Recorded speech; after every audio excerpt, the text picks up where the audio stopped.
పులివెందుల్లో polling జోరందుకుంది. Polling బూత్లకు ఓటర్లు భారీగా తరలి వస్తున్నారు. జెడ్పీటీసీ స్థానానికి పోలింగ్ కొనసాగుతోంది.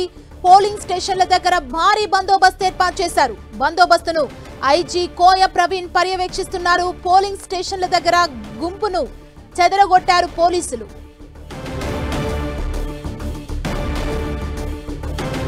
పులివెందుల్లో పోలింగ్ జోరందుకుంది. పోలింగ్ బూత్లకు ఓటర్లు భారీగా తరలి వస్తున్నారు. జెడ్పీటీసీ స్థానానికి పోలింగ్ కొనసాగుతోంది. పోలింగ్ స్టేషన్ల దగ్గర భారీగా బందోబస్తు ఏర్పాటు చేశారు. బందోబస్తుని ఐజీ కోయ ప్రవీణ్ పర్యవేక్షిస్తున్నారు. పోలింగ్ స్టేషన్స్ దగ్గర గుంపులుగా ఉన్న వారందరినీ పోలీసులు చెదరగొట్టారు.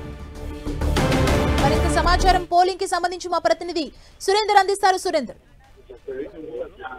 పోలింగ్ ప్రస్తుతం జెడ్పీటీసీ ఎన్నికలకు సంబంధించి చాలా ప్రశాంతమైన వాతావరణంలో జరుగుతోంది. ఇప్పుడే కాసేపటి క్రితమే నల్లబరెడ్డిపల్లిలో జరుగుతున్నటువంటి పోలింగ్ పరిశీలించడానికి డిఐజీ ప్రవీణ్ కూడా వచ్చాడు. ప్రస్తుతం మొబైల్ కమాండ్ పోస్ట్ నుంచి మొత్తం ఆపరేటింగ్ సిస్టాన్ని కూడా గమనిస్తున్నటువంటి డిఐజీ ఇప్పుడే కాసేపటి క్రితం రావడంతో మొత్తం ఒంటిమిట్టలో ఇటు పులివెందులో జరుగుతున్న జెడ్పీటీసీ స్థానాలకు సంబంధించిన పోలింగ్ చాలా క్లియర్ గా జరుగుతోందని చెప్పి ఇక్కడి నుంచి మొబైల్ ఆపరేటింగ్ సిస్టమ్ ద్వారా తెలుసుకున్నామని డిఐజీ చెప్తూ ఉన్నారు. ప్రస్తుతం అటు ఒంటిమిట్టలో ఇటు పులివెందుల రెండు ప్రాంతాల్లో కూడా ప్రశాంతమైన వాతావరణం జరుగుతోంది. ఉదయం 9-8:30 ఆ ప్రాంతంలో కొంతమేర ఇష్యూస్ జరిగినప్పటికీ పోలీసులు వెంటనే అలర్ట్ అయ్యి చెదరగొట్టినటువంటి పరిస్థితి కనిపించింది ఇంతవరకు. ఇప్పుడు డిఐజీ కోయ ప్రవీణ్ వచ్చిన తర్వాత పోలింగ్ స్టేషన్ల దగ్గర ఎక్కువ శాతం జనాలు ఉంటే వాళ్ళని వెంటనే అప్రమత్తం చేసి పక్కకు పంపించే ప్రయత్నం కూడా చేశారు. ఇది ప్రస్తుతం అయితే పులివెందుల్లో కొనసాగుతున్నటువంటి పరిస్థితి స్పష్టంగా చెప్పవచ్చు. అలాగే ఇటు వైసీపీ శ్రేణులు ఇటు టీడీపీ వాళ్ళు ఇద్దరిని కూడా అటు ఎంపీ అవినాష్ రెడ్డిని సతీష్ రెడ్డిని అరెస్ట్ చేయడము, ఇటు టీడీపీ ఎమ్మెల్సీ రాంగోపాల్ రెడ్డిని కూడా ముందస్తు అరెస్ట్ చేయడంతో మిగతా వాళ్ళు ఎవరు కూడా పోలింగ్ స్టేషన్ దగ్గర ఉద్రిక్త పరిస్థితులు లేకుండా ప్రస్తుతానికి ప్రశాంతమైన వాతావరణం జరుగుతున్నాయి. కాబట్టి ఈ పోలింగ్ స్టేషన్ల విషయాలను మనతో మాట్లాడడానికి డిఐజీ కోయ ప్రవీణ్ కూడా అందుబాటులోకి వస్తూ ఉన్నారు. మాట్లాడించే ప్రయత్నం అయితే చేద్దాము.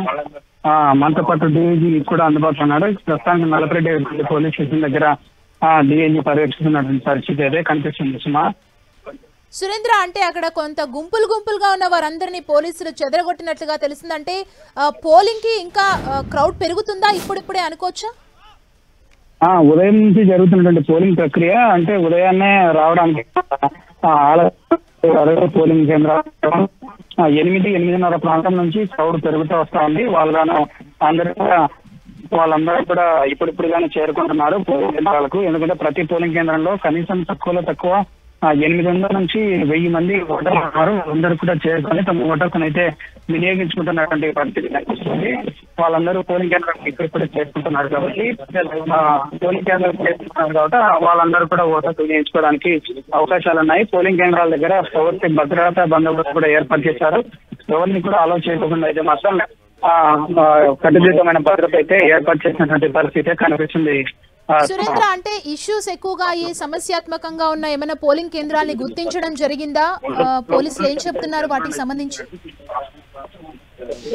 సమస్యాత్మక ప్రాంతాలన్నింటినీ కూడా గుర్తించారు. ఇటు పులివెందులో ఉన్నటువంటి 10 పోలింగ్ కేంద్రాలను కూడా సమస్యాత్మక ప్రాంతాలని గుర్తించడంతో ఆ పోలింగ్ కేంద్రాలన్నింటిలో కూడా ప్రత్యేక బందోబస్తు ఏర్పాటు చేసి ఆ పోలింగ్ కేంద్రాల దగ్గరే బందోబస్తు క్లియర్గా ఉండడంతో పాటు ఎక్కడ కూడా సమస్యాత్మక ఘటనలు జరగకుండా పోలీసులు అయితే ప్రత్యేక పర్యవేక్షణ చేస్తున్నారు. ఇటు ఒంటిమిట్టలో కూడా 5 పోలింగ్ ప్రాంతాలను గుర్తించారు. అక్కడ కూడా కాసేపటి క్రితమే రాచపల్లిలో ప్రస్తుతం డిఐజీ మాట్లాడే ప్రయత్నం చేద్దాం. ఎలక్షన్ చాలా పీస్ఫుల్గా జరుగుతుందండి. ఇప్పుడు వరకు అయితే చిన్న చెదురుబుదురు ఘటనలు మినహా మేజర్ ఏమీ జరగలేదు. మేమందరం కూడా ప్రజలకు ఏంటంటే ప్రస్తుతానికి మనతో పాటు డిఐజీ కోయ ప్రవీణ్ కూడా అందుబాటులో ఉన్నాడు. ఇక్కడ మొబైల్ కమాండ్ కంట్రోల్ నుంచి ప్రివెంటివ్ కస్టడీ అండి. ఇప్పుడు వాళ్ళు ఇక్కడ ఓటర్లు గారండి. ఏదైతే ఓటింగ్ జరుగుతున్న 6 పంచాయతీలో వాళ్ళు ఓటర్లుగా నమోదయ్యలేదు. వాళ్ళు పులివెందుల్లో కూర్చొని పులివెందుల్లో లేకపోతే దగ్గర ఈ చుట్టుపక్కల నుంచి ఏదైనా ఓటర్లు ప్రభావితం చేయడం లేకపోతే లోపరచడం అలాంటివి చేస్తారు. అలాగే తెలుగుదేశం పార్టీకి చెందిన ఎమ్మెల్సీ రాంగోపాల్ రెడ్డి గారిని కూడా మన అదుపులో తీసుకొచ్చారు. బీటెక్ రవి గారిని కూడా తీసుకుందాం అనుకున్నాం కానీ ఆయన ఏజెంట్గా నమోదు చేయించుకున్నారు కాబట్టి అతను తీసుకోవటం వీలు పడలేదు. అంటే మొత్తంగా చూసుకుంటే మరోవైపు వైసీపీ సంబంధించినటువంటి క్యాండిడేట్ని గృహ నిర్బంధం చేశారండి. అది మాకు మార్నింగ్ అరౌండ్ 6:37కి మనకు సమాచారం వచ్చి మన ఒక సిఐ స్థాయి అధికారిని పంపించి ఆయనకు కావాల్సిన భద్రత అంతా కూడా మనం ఏర్పాటు చేసి ఆయన స్వేచ్ఛగా కూడా ఈ మొత్తం మండలంలో 6 పంచాయతీలు ఆయన తిరగటానికి వీలుగా మనం వెసులుబాటు కల్పించడం జరిగింది. ఇప్పటికే టీడీపీ ఎమ్మెల్సీ రామ్ గోపాల్ రెడ్డిని కూడా అరెస్ట్ చేయడం జరిగింది. టీడీపీ ఎమ్మెల్సీ రామ్ గోపాల్ రెడ్డిని అదుపులోకి తీసుకున్నాము. ఇటు బీటెక్ రవిని కూడా అదుపులోకి తీసుకున్నామని ప్రయత్నం చేశాము. కానీ అతను ఏజెంట్గా నమోదు కావడంతో అతన్ని తీసుకునే ప్రయత్నం అయితే చేయలేదు. ఎక్కడా కూడా అవాంఛనీయ ఘటనలు జరగకుండా పూర్తి స్థాయిలో బందోబస్తు అయితే ఏర్పాటు చేశామని చెప్పి డీఐజీ కోయ ప్రవీణ్ చెప్తున్నారు.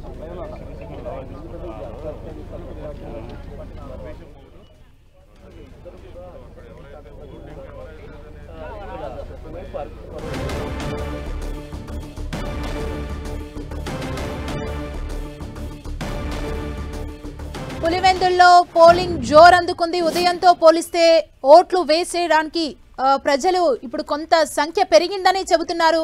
పోలింగ్ బూత్లకు భారీగా ఓటర్లు తరలి వస్తున్న పరిస్థితి ప్రస్తుతం కనబడుతుంది. జెడ్పీటీసీ స్థానానికి కొనసాగుతోంది పోలింగ్.